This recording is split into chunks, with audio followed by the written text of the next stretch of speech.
کہ اللہ تعالیٰ چاہتے ہیں ہم پریشان رہیں یا خوش رہیں؟ بولو. یہ جو اللہ نے کہا نا کہ ہم تمہیں آزمائشوں میں ڈالیں گے لیکن جو لوگ صبر کریں گے اور کہیں گے ہم اللہ کے غلام ہیں، تو یہ اللہ نے ہمیں آیت کیوں بتائی ہے؟ تاکہ ہمارے دل میں غم کو برداشت کرنا آسان ہو جائے، ہم غمگین نہ ہو، کیونکہ غم تو آئیں گے. یہ ہو نہیں سکتا کہ دنیا میں پریشانیاں نہ آئیں، یہ ناممکن ہے. یہ ہر شخص کو آتی ہیں.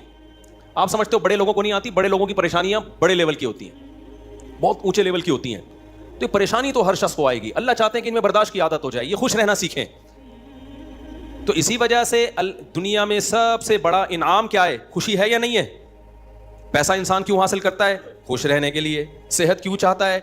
خوش رہنے کے لیے.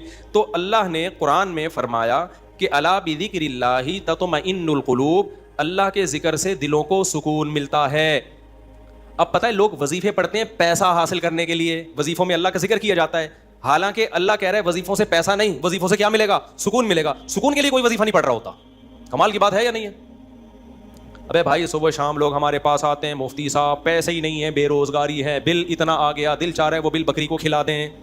ٹھیک ہے، تو آپ کوئی وظیفہ بتائیں، تنخواہ بڑھ جائے ہماری، پیسے بڑھ جائیں. تو میں بتا تو دیتا ہوں حسبی اللہ و نعم الوکیل یا رزاق، یہ پڑھ لینی چاہیے. لیکن قرآن جو وظیفے بتا رہا ہے پیسے بڑھانے کے لیے نہیں بلکہ سکون کے لیے. کیا مطلب؟ غربت میں سکون مل جائے گا. آپ کو پیسے مل کے بھی سکون نہ ملے، اس سے بہتر وہ غریب نہیں ہے جو پیسے نہ مل کے اس کو سکون مل رہا ہو. وہ زیادہ اچھا نہیں ہے کیا؟ وہ تو زیادہ اچھا ہے بھائی. اس لیے اللہ فوکس دولت کو نہیں کر رہے، کس کو کر رہے ہیں؟ فوکس سکون کو فوکس کر رہے ہیں اللہ تعالیٰ. میں نے ایسے غریب دیکھے ہیں، ایسا دل ہنس رہا ہوتا ہے، مسکرا رہا ہوتا ہے مستیوں میں. اکثر میں ایک واقعہ بتاتا ہوں نا، ہمارے گھر میں مزدور آتے تھے، والد صاحب حیات تھے، انہوں نے اللہ ان کی مغفرت فرمائے، انہوں نے فرش بنوانا تھا. تو مزدور جو تھے نا صبح سے لگے ہوتے تھے اور گنگنا رہے ہوتے تھے. مزدوروں کے گانے بھی آپ کو پتہ ہے پرانے زمانے کے ہوتے ہیں، گنگنا رہے ہوتے تھے اور وہ لگے ہوئے ہوتے تھے نا. شام کے وقت جب وہ پلستر کر رہے تھے فرش میں، تو میں تھا، میری عمر ہوگی 20-22 سال. میں نے کہا یار اس فرش میں نا آپ جو ہمارے صحن کا فرش بنا رہے ہو یہ تھوڑا سا چکنا فرش ہو، یعنی بالکل جیسے ہوتا ہے نا پلین، ایسا فرش ہو، ایسا بنانا. تو کہنے لگے، اب مستی میں ہے نا، شاید لاہور کے ہوں گے، اب ان کو کھیلنے کا موقع مل گیا مجھ سے. انہوں نے کہا یہ فرش آپ چاہتے ہو ذرا چکنا پلین فرش ہو تو اس میں سرسوں کا تیل ڈلے گا یا ناریل کا. بولا تو میں نے کہا یار میں لے آتا ہوں ناریل کا تیل ڈال دو اس میں بھائی، کیا خیال ہے؟ تھوڑا سا کیا ہو جائے گا، پھسلن پیدا ہو جائے اس میں. کہہ رہے نہیں اس میں ناریل کا تیل ڈلے گا. اب میں جا رہا ہوں لینے کے لیے، وہ تو شکر ہے مجھے کسی نے روک دیا، کیا کر رہا ہے بھائی. تو وہ کھیل رہے تھے نا، شام کا وقت تھا. پھر دوبارہ اسی طرح کا کوئی مذاق، تو مجھے پھر میں نے کہا یار تم لوگ بڑے مستی میں ہو. کہتے ہیں یار یہ ہمارا فل مستی کا ٹائم ہوتا ہے. وجہ اس کی ہے، ان کے الفاظ دیکھو.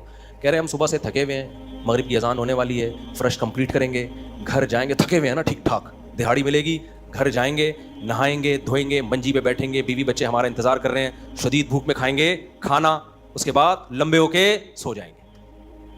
کل کا نہیں، دہاڑی آج کی ہے، کل کی نہیں ہے. ان کو صرف خوشی ہے، کام ملا ہوا ہے یار، کام ملا ہوا ہے. سمجھ رہے ہو کہ نہیں سمجھ رہے؟ ان کو خوشی اس بات کی ہے کہ ہمیں کیا ملا ہوا ہے، ٹھیک میں کام ملا ہوا ہے، مزدوری مل گئی، یہ بہت بڑی خوشی ہے ان کے لیے. اور انہی دنوں میں کروڑ پتی لوگوں کو ڈپریشن میں دیکھ رہا تھا.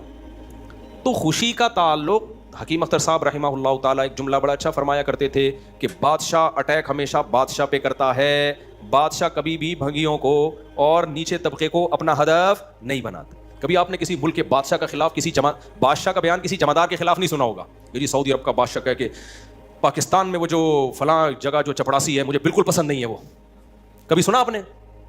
بادشاہوں کا ہدف کیا ہوتا ہے؟ وہ ہو سکتا ہے امریکہ کے صدر کے خلاف بیان دے دے، وہ بڑے کسی اور کے خلاف بیان دے دے، اٹیک بھی کریں گے. اب کبھی نہیں آپ نے سنا ہوگا بادشاہ نے بیچارے کسی رکشے چلانے والے کو بم سے اڑوا دیا بھائی. اللہ یہ کہ وہ ایجنٹ ہو کسی کا، پھر وہ رکشے والا ہے نہیں، وہ ہے کوئی اور، وہ کوئی بڑی